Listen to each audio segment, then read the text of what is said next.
Hi, Karen Flaherty here from Living by Human Design. Hope you're doing well. Today we're going to talk about the human design weather, and the gate 2 is in the sun this week. So this week we've got the gate 2 that we're talking about, allocation of resources. So this week we've got the sun in gate 2, and this started actually yesterday morning, and it'll be there until May 8th. So we've also got the earth in gate 1 and creative, which is called creative contribution. So we start the week out with all four of these centers defined. And what this means is that for everybody, they're going to feel as if because the gate 1 is here and the gate 2 is here, both coming off the G center. So the one's been in the gate 1 is in the earth and the 2 is in the sun. And so the 1 connects up with the 8, and the 8 is actually moves from Mercury to Venus during the week. There's a slight blip where it won't be connected, but otherwise it'll be connected most of the week, which gives everybody some throat energy and some G center energy if you don't usually have those energies.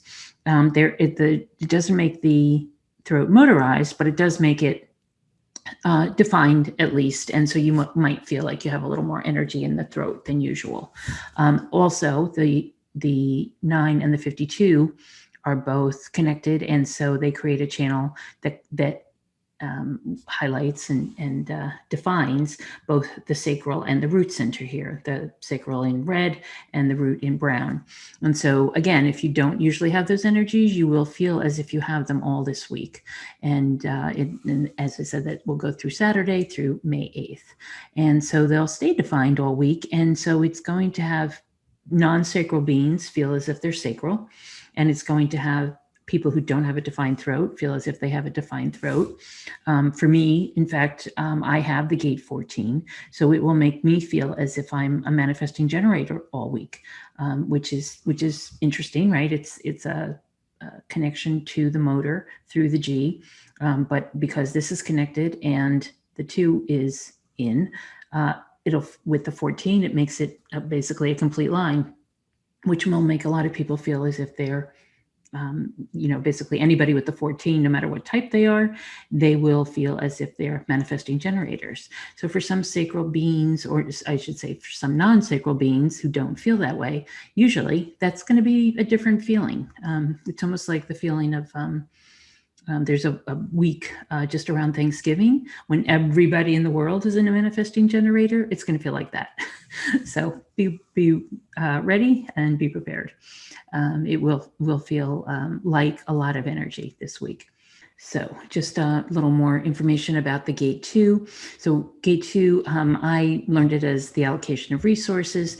So basically it is that gate that comes off the bottom of the G center, and the G is all about self-love and self-identity and self-direction, right? So this gate is all about direction. It's all about being in the flow, finding your way, helping others to find their way.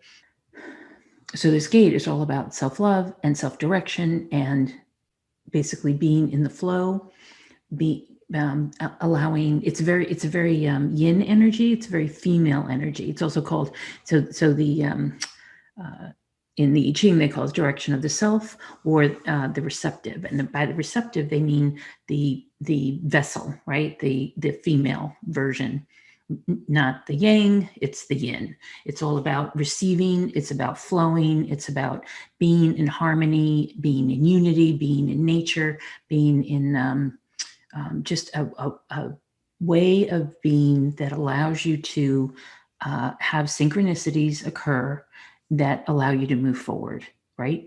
And allow you to create and allow for the resources needed for the tribe, for the culture, for the society, for your community. And in that being in the flow, you're able to provide for everyone, right? So it's a very female, it's a very open, resourceful kind of energy. And it's what allows, cities and countries and states to flourish.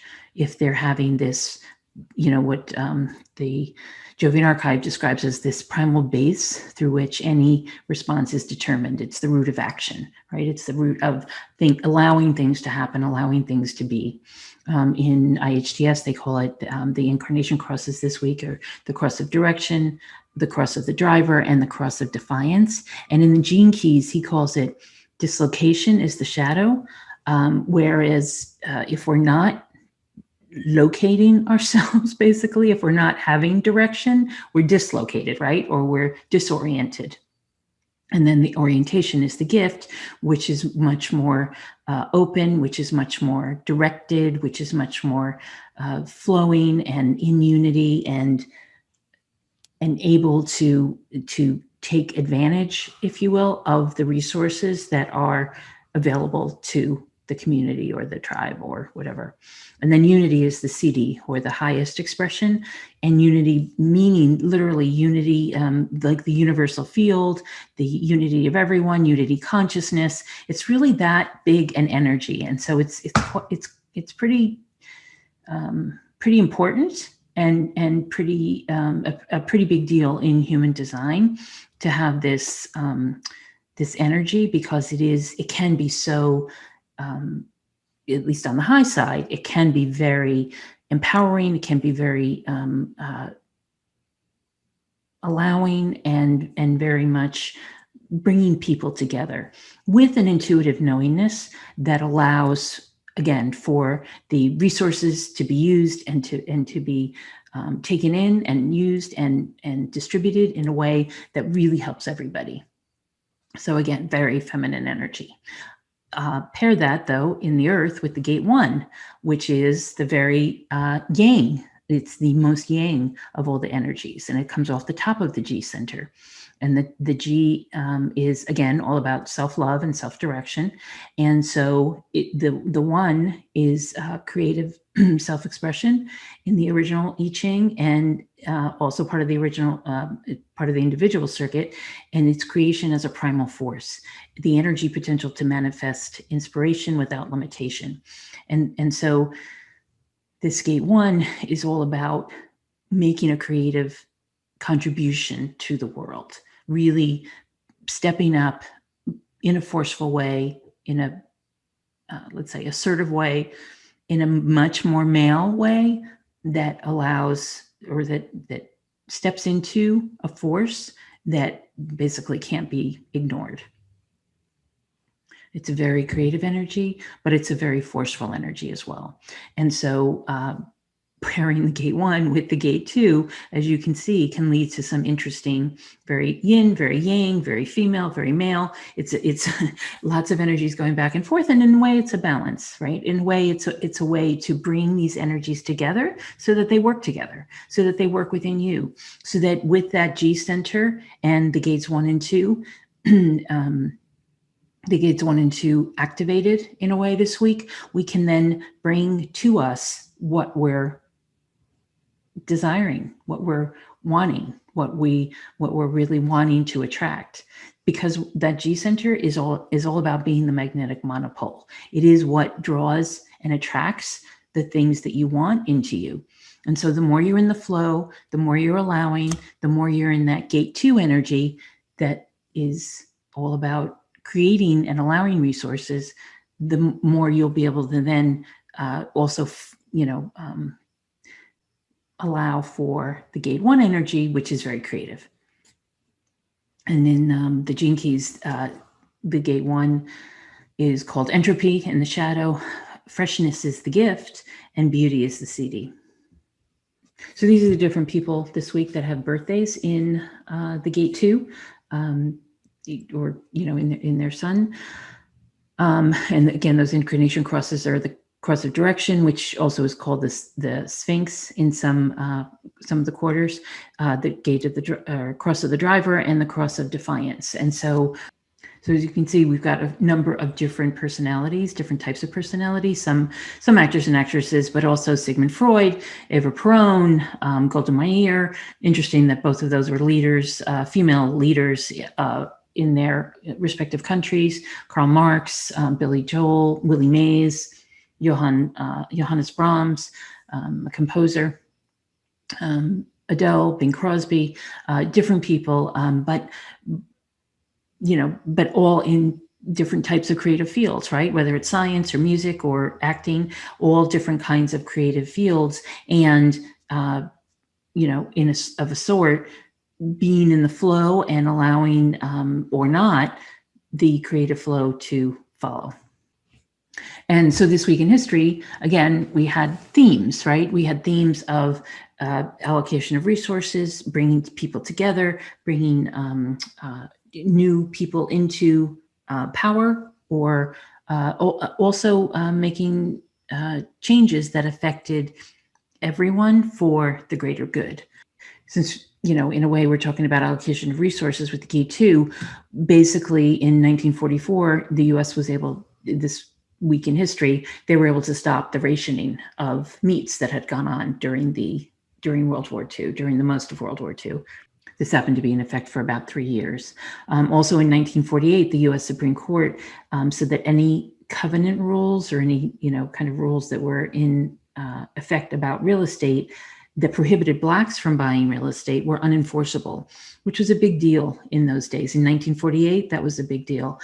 And in 1968, the first heart transplant was done in London. So again, taking care of the community, taking care of the healthcare of the community in a way, and allowing for resources to be used differently. In 1970, Ohio National Guardsmen opened fire on student protesters at Kent State University. And so I'll just pick out a few of the rest of these because a lot happened this week in history. But in 1979, Margaret Thatcher became the first female Prime Minister of Great Britain.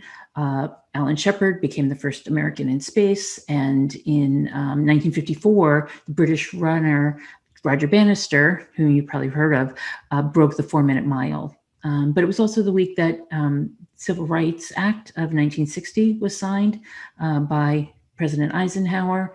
The Channel Tunnel linking England to France is officially opened. Again, moving resources from one place to another, right? It's all about allocating those resources. And in 1945, on May 7th, Germany signs an unconditional surrender for the end of World War II in Europe. So that basically became VE Day. So big week in history. And again, it's the kinds of things that are moving resources about so that people can have a better life. That's what this energy is about. It's about unity. It's about bringing people together. It's about the very female energy, the yin energy of this Gate 2 that allows most of us to be open, perhaps, to this week, to be open to the prospect of taking care of others, of allocating resources in a way that it makes sense for people, perhaps more sense than it used to, in a way that's not selfish, but that leads to unity, a unity consciousness, and taking care of others. And since it's a very female energy, I just want to wish every mother out there a very happy Mother's Day. It is, again, this leading, it's actually not on the 9th, which happens to be the Mother's Day in the United States and Canada this year. But it is leading up to that. And so certainly we're all thinking of our mothers, thinking of presents perhaps for mothers, and thinking of ways to celebrate them, right? Again, being in a very female energy this week helps all of us to think that way and prepare for hopefully a really nice day on Sunday. So be well, have a great week, and I look forward to seeing you next time. Take care.